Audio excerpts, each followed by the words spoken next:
Está no ar o episódio 46 do podcast ADU, gravado no dia 2 de outubro de 2023. Neste episódio, vamos conhecer a Escola Nacional Florestan Fernandes, projeto idealizado e concretizado pelo Movimento dos Trabalhadores Rurais Sem Terra, o MST. Construída na cidade de Guararema, a 70 quilômetros da capital, em São Paulo, a Escola Nacional Florestan Fernandes foi inaugurada com um grande evento internacional no dia 23 de janeiro de 2005.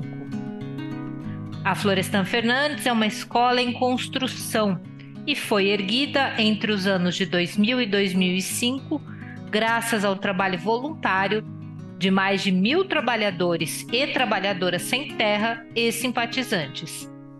Inspirada em Florestan Fernandes e Paulo Freire, a Escola Nacional pratica a pedagogia coletiva do pensar e fazer cotidiano em várias frentes. Essa prática educativa permeia desde o processo de busca e produção do conhecimento, manutenção dos espaços coletivos, a mística, a produção de alimentos, entre outros. E desenvolve-se assim o método do trabalho coletivo, a pedagogia sem terra, fundamentada na realidade do campo e dos saberes populares, o diálogo e a troca de experiências. No episódio de hoje, vamos conhecer mais um pouco dessa importante e reconhecida referência internacional por unir a prática com a teoria política marxista. Eu sou Cristina Segato e, juntamente com o meu colega Paulo Sanmartin, damos as boas-vindas à nossa entrevistada desse episódio, Rosana Fernandes, dirigente nacional do MST, pedagoga, especialista em educação do campo, mestre em desenvolvimento territorial da América Latina e Caribe, doutoranda em educação, coordenadora geral da Escola Nacional Florestan Fernandes.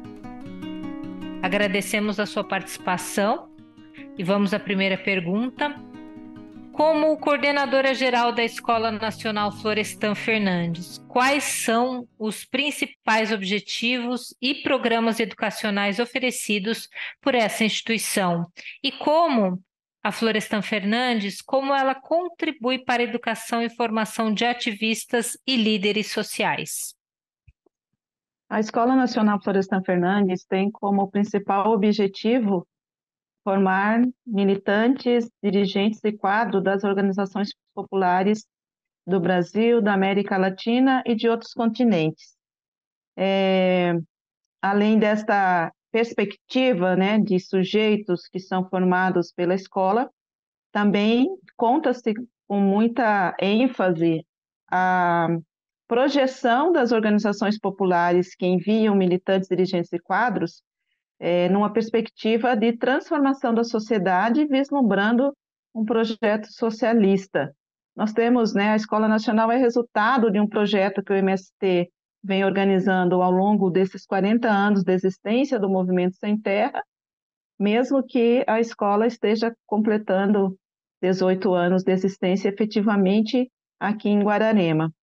Nós já temos entendido que a formação política e ideológica, a formação para a militância, para os ativistas, como muitos países denominam assim, é de suma importância para que um projeto de transformação social seja efetivado.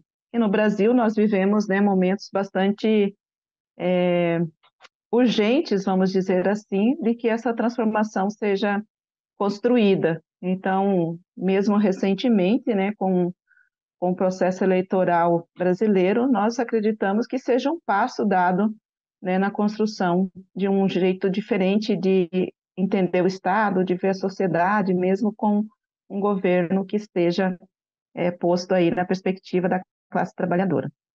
Então, temos essa compreensão, né, da formação política, né, dessa educação ampliada no sentido integral do ser humano como um elemento essencial para as mudanças que buscamos construir ao longo da história que o MST vem atuando. Rosana, como a educação do campo se diferencia da educação tradicional nas regiões, nas áreas urbanas? A Escola Nacional Florestan Fernandes ela é uma escola de formação política, né? E que nós organizamos também processos de escolarização junto às instituições de ensino superior. Nós temos já experiências em cursos de graduação, de pós-graduação, inclusive a gente destaca bastante a relação que temos com a Unesp, num programa de mestrado em desenvolvimento territorial da América Latina e Caribe, mas atuamos, né, em várias outras instituições de ensino. Nós prezamos, né, por uma concepção de educação que vincula os sujeitos à sua realidade específica e que essa formação, que essa educação seja desde essa realidade, né? Isso não significa que ficamos nela, mas é a partir dessa realidade, e daí a nossa realidade camponesa, os assentamentos, acampamentos, as comunidades tradicionais, né? Vinculando, né, com os sujeitos de territórios quilombolas indígenas. Então, é daí que nós construímos, né, a compreensão de uma educação do campo voltada numa perspectiva dos sujeitos para a sua realidade, né, ampliando para uma concepção maior de sociedade e a demanda toda que isso exige. Ao se tratar, nós também, nessa perspectiva, né, podemos intensificar bastante a formação de educadores e educadoras para as escolas públicas que estão nos assentamentos ou nas comunidades camponesas. Então, aqui também, né, as parcerias feitas, né, para a formação nas diferentes licenciaturas, mas com bastante êxito na formação de pedagogos e pedagogas, que também busca construir essa concepção, né, nesses sujeitos que serão formadores né, da nova geração nas escolas públicas que existem. Entendendo que a escola, né, a parte mesmo de infraestrutura de uma escola deve estar também nessas comunidades, nesse campo, né, para poder contribuir pedagogicamente, né, na sua elevação de consciência, né? Porque não é simplesmente para quem vem fazer um curso aqui na escola, senão, né, desde um projeto de educação que esteja colocado na perspectiva de formar sujeitos, né, que pense diferente, que pense criticamente a sociedade, que pense criticamente, inclusive, a sua própria comunidade, né, como é o caso dos assentamentos camponeses. Então, a formação de educadores também tem, né, essa relação direta com a Florestan Fernandes, quando a gente busca construir uma escola do campo, no campo, né, não uma escola para o campo, né, como é a proposta de educação que o MST veio também organizando ao longo da sua história, mas que soma-se a esse processo outros movimentos populares camponeses que então configura uma grande articulação nacional, né, por uma educação básica do campo, né, onde a gente tenha os diferentes sujeitos, né, sendo respeitados e tendo o seu direito ao processo de escolarização também nas suas comunidades, desde as suas comunidades, desde a sua realidade, né? Então, pensar isso para nós também faz muito sentido, né, quando falamos de um projeto de educação que esteja vinculado a um projeto de transformação social. E quais são as lições que você acredita que outros movimentos sociais e organizações educacionais podem aprender com a experiência do MST na promoção da educação no campo? Nós temos na nossa base pedagógica, né, no nosso fazer cotidiano, algumas dimensões formativas que nós compreendemos que elas sejam necessárias estar em todos os processos de formação e de educação, tanto para a formação de educadores, quanto a implementação num projeto, né, de educação do campo, que é o estudo, né, uma das dimensões, né, de ter o rigor, de ter um programa, de ter conteúdo, né, para as escolas de educação básica, a gente enfatiza, né, quais são os conteúdos socialmente úteis para aqueles sujeitos, né, e desde aqueles sujeitos para poder compreender o mundo. Temos também, né, a dimensão da organicidade. Organicidade é um termo, inclusive, que nasce dessa história do movimento sem terra, no sentido de como se faz uma organização, como é o movimento, mas que também dentro da escola, do ponto de vista pedagógico, isso também repercute no jeito de organizar os estudantes, as turmas, né, com responsabilidades coletivas, com responsabilidades individuais, né, na projeção de uma articulação entre a parte e o todo, né? Então, nós temos núcleos de estudantes, nós temos responsabilidade de coordenação desses estudantes, né, até a coordenação geral das escolas. Temos a dimensão dos valores humanistas, nós denominamos assim, humanistas e socialistas, né, já projetando essa nova sociedade que nós buscamos construir, né, o valor do companheirismo, da solidariedade, do respeito, né, como sendo elementos essenciais na convivência entre os sujeitos que estão nesse ambiente educativo. Aqui se problematiza bastante, né, os valores, né, do capitalismo, né, que nós carregamos culturalmente, como o egoísmo, né, como o individualismo. Então, o que que a gente desconstrói e o que que a gente constrói nessa perspectiva da educação, né, desses sujeitos?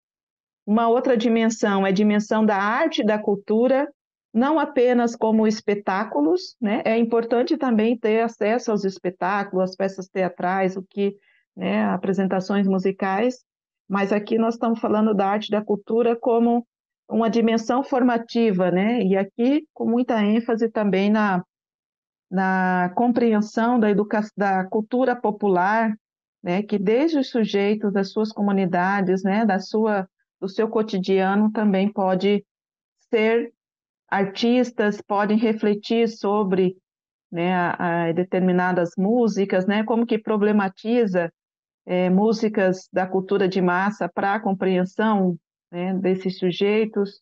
Então é uma dimensão também necessária que esteja vinculada ao projeto educativo. Além disso, né, no MST nós temos a mística como outra dimensão, né, a mística que é vamos dizer assim, de forma muito breve, né, que é a dimensão onde nós possamos viver o presente, mas numa perspectiva de futuro, né, e olhando para a história, especialmente para a história de lutadores e lutadoras, né, pessoas que já contribuíram, né, com processos de luta para a emancipação humana, né, e ao mesmo tempo na perspectiva da emancipação social. Então, nós fazemos referência a lutadores e lutadoras, nós fazemos referência a processos de luta organizada pelo povo. Então, nisso também a gente busca a utilização, né, de simbologias, né, através das bandeiras, das canções, das palavras de ordem, né, que dê sentido a determinados momentos e que projetamos, né, nesse jeito de enxergar a história, também essa projeção, né, de um projeto estratégico. Além disso, por último, né, das dimensões formativas que nós priorizamos nos nossos projetos político-pedagógicos é a dimensão do trabalho, né, o trabalho como um princípio educativo, né, que ao executar determinado trabalho, nós estamos elevando, né, a consciência dos sujeitos que estão atuando. Na Florestan Fernandes é bastante evidente esta dimensão também, haja vista que a história da própria construção da Escola Nacional foi através do trabalho voluntário de mais de 1.000 militantes das organizações populares, né, a maioria do MST, mas que estiveram colocando, né, a sua força física para levantar as paredes e organizar toda a infraestrutura que hoje nós temos. E os estudantes, né, que estão vindo em atividades formativas desde 2005, quando a escola foi inaugurada, né, cotidianamente também coloca a sua força física, né, para manter essa escola sendo organizada do ponto de vista da sua infraestrutura. Então, a distribuição de trabalho, né, na horta, na ciranda infantil, né, que é o espaço com as crianças, também no trabalho doméstico, né, de manter a limpeza da cozinha, do refeitório, né, dos banheiros coletivos. Então, são trabalhos necessários para dar conta né, de implementar essa dimensão formativa na perspectiva não só de manter a infraestrutura funcionando, senão também, né, por acreditar que essa dimensão ela é muito importante, né, no processo de formação. Então, são elementos que estão postos, né, para nosso processo educativo e formativo, desde a Escola Nacional Florestan Fernandes. Rosana, a partir da experiência da Florestan Fernandes, como você vê o futuro da educação do campo e qual é o papel que o MST pode desempenhar nesse contexto? Nós acreditamos que, diante de um projeto de reforma agrária popular que o MST vem desenvolvendo ao longo das suas 4 décadas de existência, e com um fortalecimento, vamos dizer assim, nessa última década e meia, especialmente, ou nessa última década, a partir de um programa mais explícito sobre o que entendemos por reforma agrária e sobre os elementos que compõem esse projeto de reforma agrária. Né? Desde 2014, quando o MST realiza o seu 6º Congresso Nacional, ele define, né, a partir de uma discussão e reflexões na base do MST, que vamos, então, denominar o programa de reforma agrária como um programa de reforma agrária popular. O que significa, né, o programa de reforma agrária popular? Significa que o grande debate sobre a concentração de terra e a necessidade da descentralização dessa concentração, ela seja efetivamente garantida na sociedade, já que as leis, né, especialmente aí a Constituição Federal, já prevê né, esse direito né, das pessoas sem terra, das famílias sem terra, de não, né, de uma condição social, ter acesso à terra. Então, a terra continua sendo, né, o principal elemento, né, na perspectiva da realização da reforma agrária no nosso país. O segundo elemento é que só ter a terra não é suficiente para que as pessoas organizem a sua vida e vivam bem nas comunidades camponesas, né? É preciso ter, para além da terra, as condições objetivas de sobreviver nessa terra. Então, aqui tem uma lista grande de demandas, né, que estão postas para que essas famílias possam sobreviver na terra. Por exemplo, né, recursos públicos, né, que pudessem ser investidos nessas comunidades, né, nesses grupos de famílias, especialmente para a produção de alimentos, né, e alimentos saudáveis, né, a base da produção que o MST busca implementar de maneira geral, né, nos territórios conquistados é a agroecologia, então aí tendo o resultado, né, da produção de alimentos saudáveis e juntando a isso, né, também a perspectiva de uma política de cooperativismo que possa ser implementado, né, entendendo que individualmente as famílias não conseguem avançar, né, num processo também econômico de obtenção de renda, né, de organização da própria comunidade. As cooperativas são grandes experiências que já têm sido desenvolvidas e é preciso impulsioná-las. Para isso, há demanda também de recursos públicos, de investimento do Estado nessas experiências.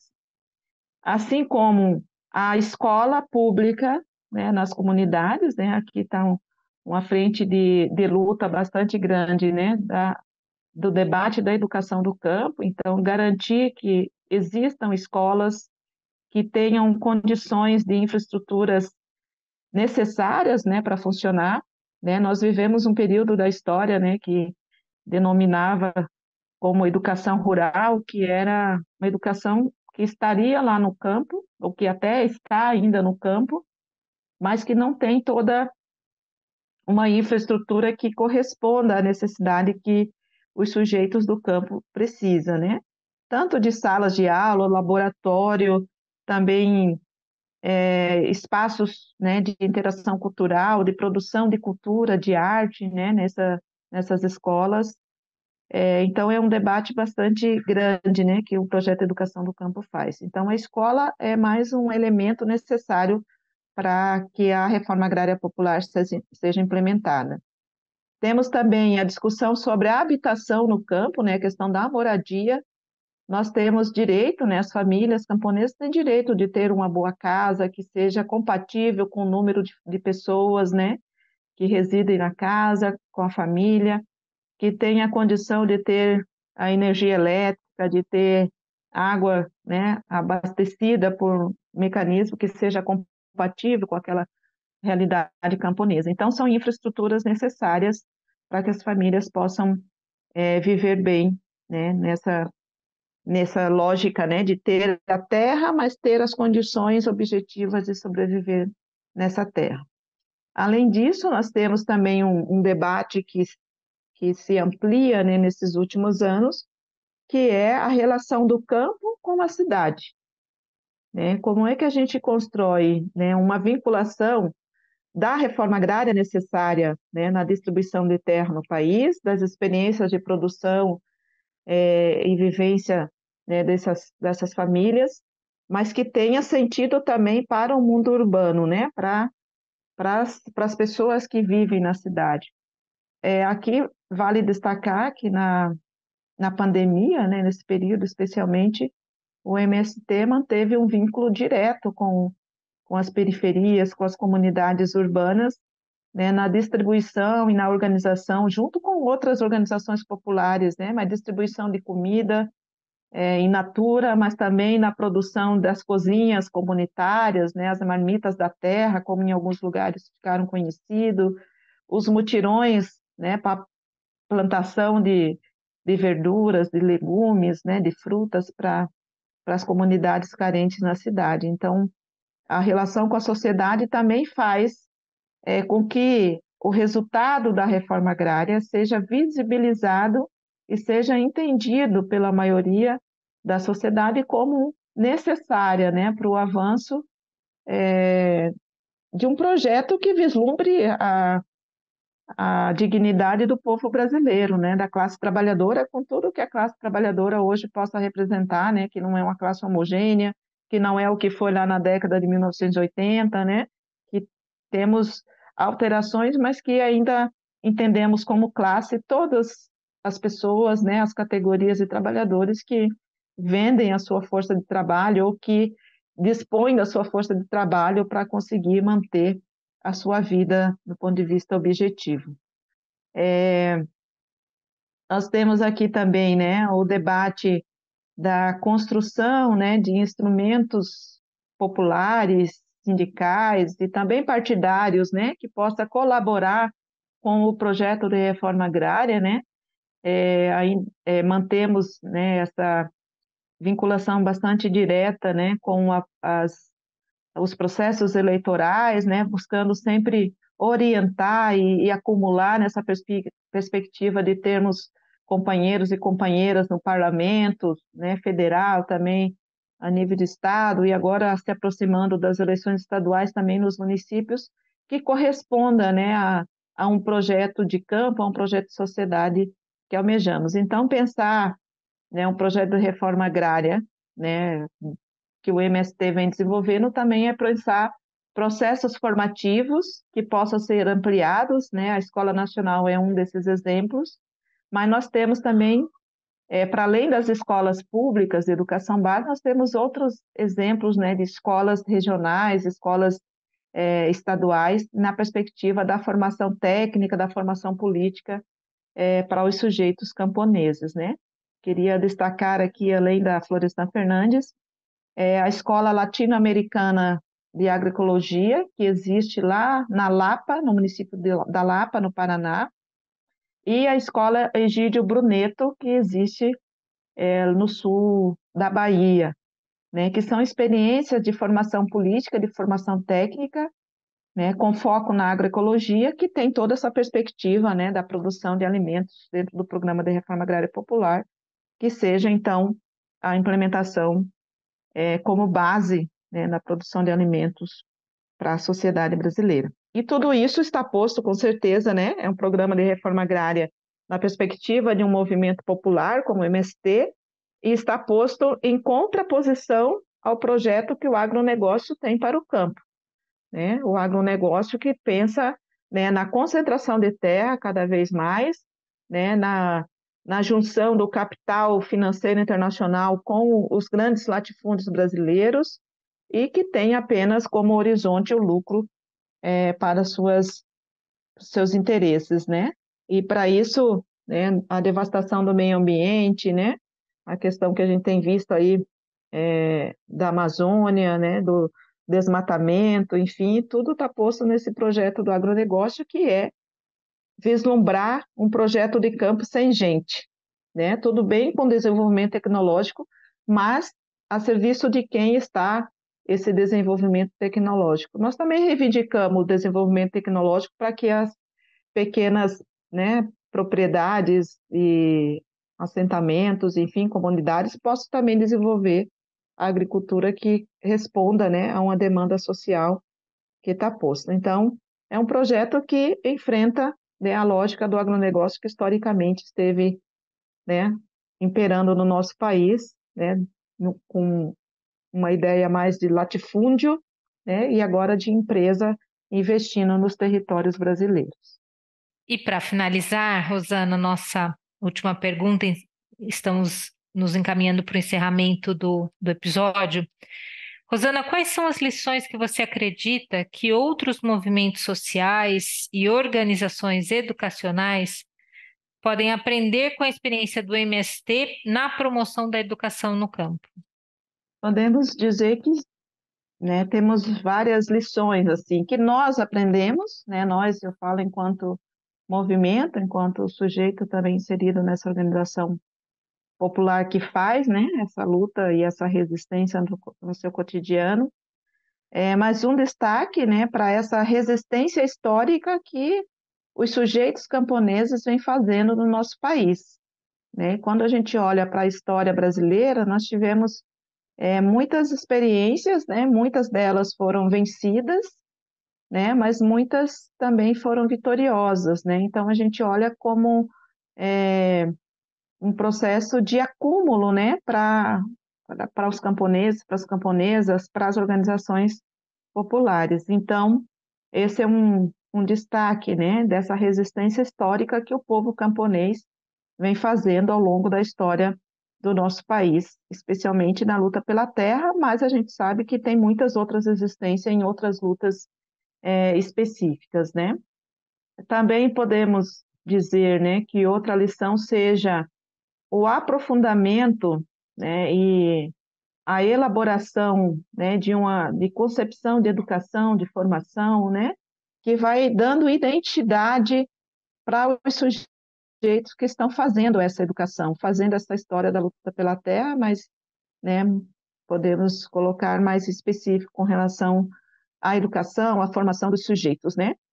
O MST, por exemplo, tem uma elaboração a partir da sua história que denominamos como a pedagogia do movimento sem terra, onde a escola é mais do que escola, né? Assim como a terra é mais do que terra, que a professora Roseli Caldarte, né, sistematizou. Então, é da experiência concreta das organizações e dos sujeitos inseridos nessas organizações que nós vamos aprofundando, elaborando teoricamente também sobre a nossa própria resistência. E a terceira grande lição, né, para destacar apenas três, é sobre a formação de educadores e educadoras que atuam diretamente nas comunidades camponesas. Há necessidade de uma formação específica para esses sujeitos, que serão os formadores, né, como já foi dito inicialmente, dessas gerações futuras, mas aqui nós temos um destaque, né, que é uma conquista também dessa articulação dos movimentos populares camponeses, que é o Programa Nacional de Educação nas Áreas de Reforma Agrária, o PRONERA, que, inclusive, agora estamos com bastante expectativa de que ele seja fortalecido do ponto de vista orçamentário, inclusive, para dar conta de formação, né, nas várias áreas do conhecimento para educadores e educadoras que vão, né, continuarão atuando diretamente com as escolas públicas do campo. Aqui com destaque, né, para a experiência das licenciaturas em pedagogia, em história, né, que já temos espalhadas assim, em vários estados brasileiros, mas também áreas que demandam estudos específicos, por exemplo, na área do direito, na área da agronomia, né, que tem um sentido com o campo também, na perspectiva de um projeto de agricultura, assim como cursos que possamos ter vinculados ao Pronera, né, de medicina, né, na área da saúde especificamente, que também são demandas que os sujeitos camponeses têm. Então, para concluir, né, falar de educação do campo e falar da perspectiva de um projeto de sociedade não tem como desvincular uma questão da outra, né? Então, só vamos, de fato, implementar um projeto de sociedade quando nossos sujeitos também tiverem essa consciência da necessidade, né, de um novo projeto estrutural para a sociedade brasileira. E é um processo lento, é um processo que, né, a educação, a formação dos sujeitos tem essa perspectiva, né, não é algo que amanhã já vai estar pronto, mas é um processo permanente e que nós estamos acreditando, né, assim como Paulo Freire nos ajuda a manter e se esperançar, né, não de esperar, mas de estar sempre ativo, construindo as possibilidades, então nós também acreditamos que, né, em algum momento dessa história do nosso país, seremos vitoriosos com um projeto de sociedade que esteja de acordo com a perspectiva das organizações populares e da classe trabalhadora como um todo. Encerramos aqui mais um episódio do podcast ADU. Agradecemos a participação da educadora Rosana Fernandes no episódio de hoje. Siga nossas redes sociais, nosso site e fique por dentro dos temas que serão abordados nos próximos episódios do podcast ADU. Até lá!